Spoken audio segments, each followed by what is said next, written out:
Hi, my name is Frankie. Thank you for listening to my mom. I never listen.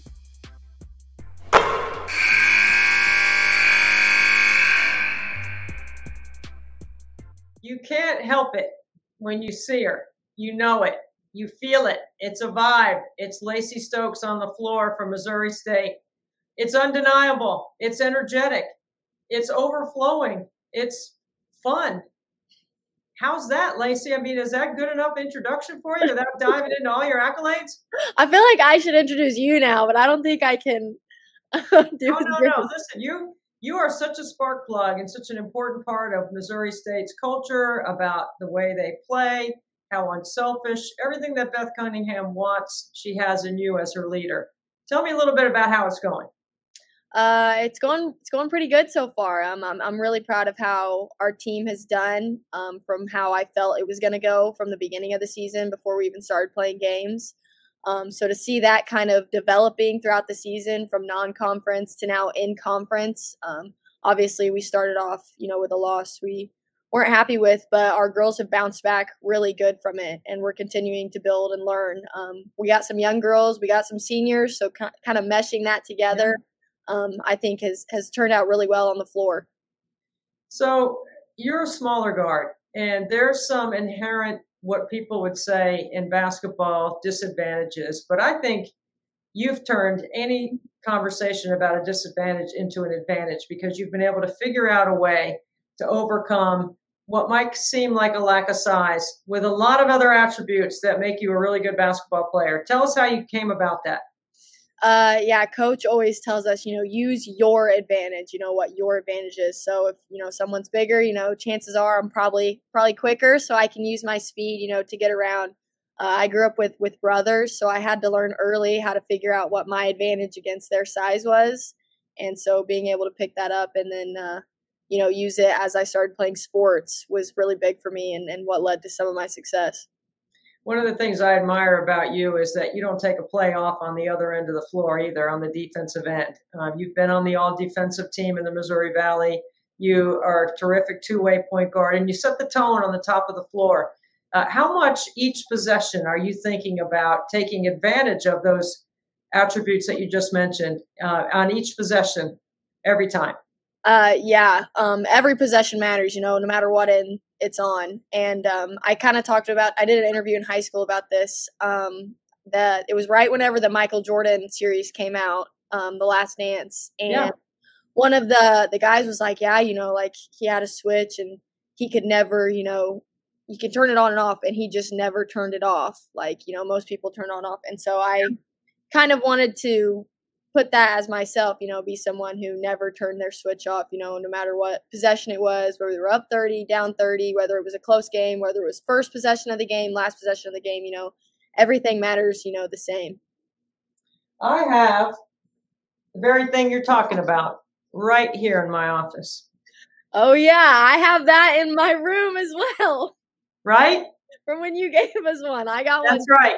So when you start talking about the switch, this is what I started thinking about. Is I came to campus and we did some media training, team building, and one of the things that I shared with you guys is everyone got a switch. Yep. I think it's really important to keep your switch in an on position, especially for you, Lacy. You're a local kid. You already had a following before you got to Missouri State.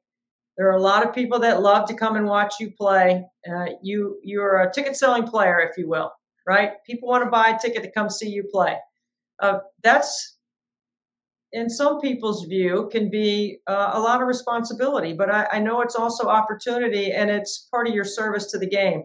Where does that attitude come from, to always sign an autograph, to never tell anybody no, and to try to keep bringing people to basketball?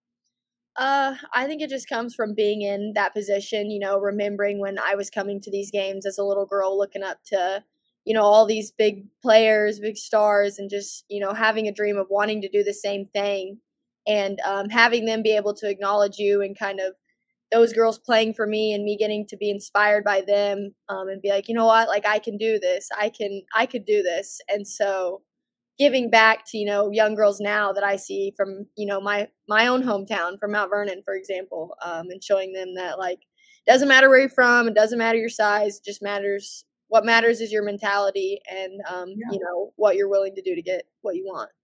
So Missouri State has always had an incredible tradition of winning, right? From the Jackie Stiles days, when I covered her teams way back when she won Player of the Year after Player of the Year, Wade Trophy Award winner, took a team to a Final Four. Now, the race in the Valley is tough. It's not easy, and every night it's a challenge. You know, when you look at the history and the fan and the fans' excitement towards your team, you know, how motivating is that, and how do you keep your focus in a game when not everything always goes your way? Yeah, this community has been super impactful, I think, on this program. They love the Lady Bears, and we can feel the love. And, you know, I think it's huge, you know, on nights when you say you feel like things aren't going your way, having those fans behind your back to kind of push you and give you an extra. You know, there's a reason people don't like coming and playing us at home games. It's hard for us to pick up home games. Coach will tell you that. But, you know, it's because of this community and what they do for us. It gives you almost just that extra fire lit under you whenever you walk out on this court.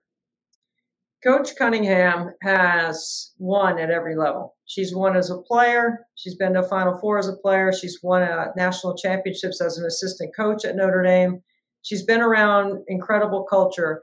If you think there are a couple of things that would define the culture that you guys play in and around, what do you think those things are? I would say we have a super competitive culture for sure. Everybody wants to win. And I think with that, we have a lot of, I would say, trust. I think how our team interacts with one another, trust has been a huge thing for us. So if you're combining competitiveness and trust together, that's trust on the court, but trust that when your teammates telling you something, you know they want the best for you and not to take it hard. And that helps us, you know, to continue to grow and improve as a team together and individually, knowing that, okay, she's got my back. She's saying something that is only going to benefit me. Coach Cunningham is also an incredible role model with the 4 kids and her husband. And, you know, the kids at practice, the kids are around, they all love the team loves them. It's really amazing sometimes. I have 3 kids. She has 4. It can be a lot, but she's an incredible role model for those that want to do it all, like balance family and work and have a career and do all those things. What have you learned from Coach Cunningham that you think will be something 20 years from now that you'll look back and go, I remember hearing Coach Cunningham say that? Oh my goodness. I could probably give you out a list of stuff. You know, coach has helped me grow since the day I stepped foot in here. I've been in her office talking about basketball, talking about life. You know, one thing that we just had this conversation since it's my senior year, kind of getting worked up over the games and being tense and she told me, you just need to be free. Just be free, enjoy it. You know, you don't need to be so tense and worry about everything all the time about what you want, you know, in the end. Like, it's going to come, but right now, you need to be free and focus on what's right in front of you. And so, having her, you know, help me grow not only, you know, as a player, but as a person, it's been amazing, you know, just getting lucky enough to have a coach like her. Lacy, I've been around you enough to know, and I've watched you play enough to know that you are highly competitive and focused and energetic. And in listening to Coach tell you to play free, that might be hard for you. Yeah, no, I definitely am always wanting to fix things, wanting to make sure it's right, wanting to do this. And so, but having her, you know, support that for me to relax and not be so tense on the court. Cause I think, you know, as well, if you play tense, you're not playing to your best. Yeah. So, and then having her, someone who I obviously know has had a lot of success playing, it's okay, I think this will work. And that we actually played Murray the next night after that. And so it was a pretty good game for all of us. That's where the trust comes in that you were referencing. All right. So in the pantheon of greatness at Missouri State, your name's going to be etched in some award, some category, some incredible achievement. But how do you want people to remember you when you come back to celebrate a championship at Missouri State? Just kind of how you talked about before, you know, being the person who never stops, being the energy bug, no matter what possession it is, whether we're on defense, whether we're on offense, you know, just always always, just keeping things running, making sure my teammates are going with me, because if I go, then they're going to follow. And I want to be known as someone, who led a team that never stopped. So. Lacy Stokes, that's the way I'm going to remember you as a player at Missouri State. Thank you so much for being with us, and we wish you the best as you finish off your senior campaign. Thank you so much. Thanks for having me.